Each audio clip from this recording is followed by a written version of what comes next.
जय श्री कृष्णा। आज गुरुवार के दिन आइए सुनते हैं भगवान विष्णु की यह कहानी।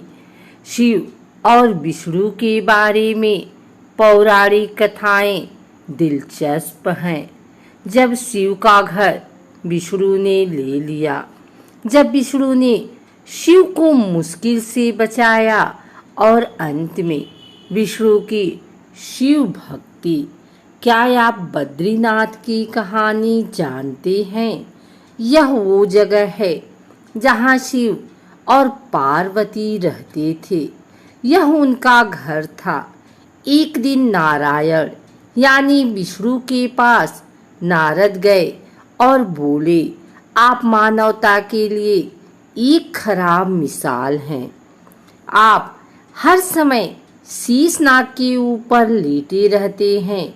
आपकी पत्नी लक्ष्मी हमेशा आपकी सेवा में लगी रहती हैं और आपको लाड़ प्यार करती हैं। इस ग्रह के अन्य प्राणियों के लिए आप अच्छी मिसाल नहीं बन पा रहे हैं। आपको सृष्टि के सभी जीवों के लिए कुछ अर्थपूर्ण कार्य करना चाहिए। इस आलोचना से बचने और साथ ही अपने उत्थान के लिए भगवान को भी ऐसा करना पड़ता है।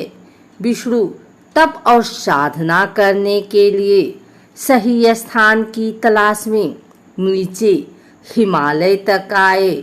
वहां उन्होंने मिला बद्रीनाथ के एक छोटा सा घर देखा, जहां सब कुछ वैसा ही था जैसा उन्होंने सोचा था। साधना के लिए सबसे आदर्श जगह लगी उन्हें यह। वह उस घर के अंदर गए। घुसते ही उन्हें पता चल गया कि यह तो शिव का निवास है और वह तो बड़े खतरनाक व्यक्ति हैं। अगर उन्हें गुस्सा आ गया तो वह आपका ही नहीं, खुद का भी गला काट सकते हैं। ऐसे में नारायण ने खुद को एक छोटे से बच्चे के रूप में बदल लिया और घर के सामने बैठ गए। उस वक्त शिव और पार्वती बाहर कहीं टहलने गए थे। जब वे घर वापस लौटे तो उन्होंने देखा कि एक छोटा सा बच्चा जोर जोर से रो रहा है। पार्वती को दया आ गई। उन्होंने बच्चे को उठाने की कोशिश की। शिव ने पार्वती को रोकते हुए कहा, इस बच्चे को मत छूना। पार्वती ने कहा, कितने क्रूर हैं आप, कैसी नासमझी की बात कर रहे हैं। मैं तो इस बच्चे को उठाने जा रही हूँ, देखिए तो कैसे रो रहा है। शिव बोले, जो तुम देख रही हो उस पर भरोसा मत करो। मैं कह रहा हूँ इस बच्चे को मत उठाओ। बच्चे के लिए पार्वती की स्त्री सुलभ मनोभावना ने उन्हें शिव की बातों को नहीं मानने दिया। उन्होंने कहा, आप कुछ भी कहें, मुझे कोई फर्क नहीं पड़ता। मेरे अंदर की माँ बच्चे को इस तरह रोते नहीं देख सकती। मैं तो इस बच्चे को जरूर उठाऊंगी। और यह कहकर उन्होंने बच्चे को उठाकर अपनी गोद में ले लिया। बच्चा पार्वती की गोद में आराम से था और शिव की तरफ बहुत ही खुश होकर देख रहा था। शिव इसका नतीजा जानते थे, लेकिन करें तो क्या करें। इसलिए उन्होंने कहा, ठीक है चलो देखते हैं क्या होता है। पार्वती ने बच्चे को खिला पिलाकर चुप किया और वहीं घर पर छोड़कर खुद शिव के साथ गर्म पानी से स्नान के लिए बाहर चली गई। वहां पर गर्म पानी के कुंड हैं। उसी कुंड पर स्नान के लिए शिव पार्वती चले गए। लौटकर आए तो देखा कि घर अंदर से बंद था। शिव तो जानते ही थे कि अब खेल शुरू हो गया है। पार्वती हैरान थी कि आखिर दरवाजा किसने बंद किया। शिव बोले, मैंने कहा था न, इस बच्चे को मत उठाना। तुम बच्चे को घर के अंदर ले आई और अब उसने अंदर से दरवाजा बंद कर लिया है। पार्वती ने कहा, अब हम क्या करें? शिव के पास दो विकल्प थे।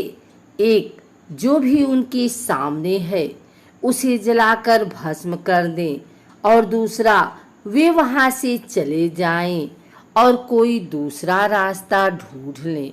उन्होंने कहा, चलो कहीं और चलते हैं, क्योंकि यह तो तुम्हारा प्यारा बच्चा है, इसलिए मैं इसे छू भी नहीं सकता। मैं अब कुछ नहीं कर सकता। चलो कहीं और चलते हैं। इस तरह शिव और पार्वती को अवैध तरीके से वहां से निष्कासित कर दिया गया। वे दूसरी जगह तलाश करने के लिए पैदल ही निकल पड़े। दरअसल बद्रीनाथ और केदारनाथ के बीच एक चोटी से दूसरी चोटी के बीच सिर्फ 10 किलोमीटर की दूरी है। आखिर में वह केदार में बस गए और इस तरह शिव ने अपना खुद का घर खो दिया। आप पूछ सकते हैं कि क्या वह इस बात को जानते थे? आप कई बातों को जानते हैं, लेकिन फिर भी आप उन बातों को अनदेखा कर उन्हें होने देते हैं। आइए सुनते हैं भगवान विष्णु की दूसरी कहानी। यौगिक कथाओं में ऐसी कई कहानियां हैं जिनमें बताया गया है कि शिव की करुणा कोई भेदभाव नहीं करती और वे किसी की इच्छा पर बच्चों की तरह भोलापन दिखाते हैं। एक बार गजेंद्र नामक एक असुर था। गजेंद्र ने बहुत तप किया और शिवजी से यह वरदान पाया कि वह जब भी उन्हें पुकारेगा शिव को आना होगा।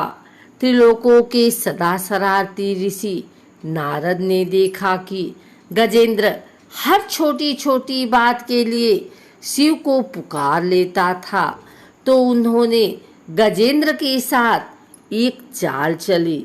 उन्होंने गजेंद्र से कहा, तुमको बार बार क्यों बुलाते हो? वह तुम्हारी हर पुकार पर आ जाते हैं। क्यों नहीं तुम उनसे कहते कि वह तुम्हारे अंदर आ जाएं और वहीं रहें, जिससे वह हमेशा तुम्हारे अंदर होंगे। गजेंद्र को यह बात अच्छी लगी और फिर उसने शिव की पूजा की। जब शिव उसके सामने प्रकट हुए तो वह बोला, आपको मेरे अंदर रहना होगा, आप कहीं मत जाइए। शिव अपने भोलेपन में एक लिंग के रूप में गजेंद्र में प्रवेश कर गए और वहां रहने लगे।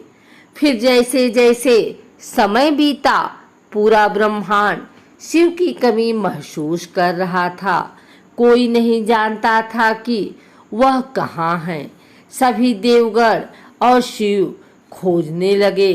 काफी खोजने के बाद जब कोई यह पता नहीं लगा पाया कि वह कहाँ है, तो वे हल ढूंढने के लिए विष्णु के पास गए। विष्णु ने स्थिति देखी और कहा, वह गजेंद्र के अंदर हैं। फिर देवों ने उनसे पूछा कि वे शिव को गजेंद्र के अंदर से कैसे निकाल सकते हैं, क्योंकि गजेंद्र शिव को अपने अंदर रखकर अमर हो गया था। हमेशा की तरह विष्णु सही चाल लेकर आए।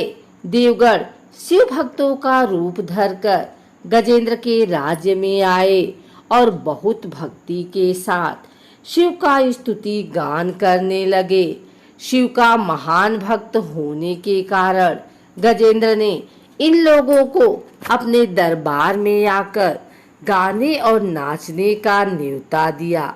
शिव भक्तों के वेश में देवों का यह दल आया और बहुत भावनाओं के साथ, बहुत भक्ति पूर्वक वे शिव के लिए भक्ति गान गाने और नाचने लगे। शिव जो गजेंद्र के अंदर बैठे हुए थे, अब खुद को रोक नहीं सकते थे। उन्हें जवाब देना ही था, तो वह गजेंद्र के टुकड़े टुकड़े करके उससे बाहर आ गए।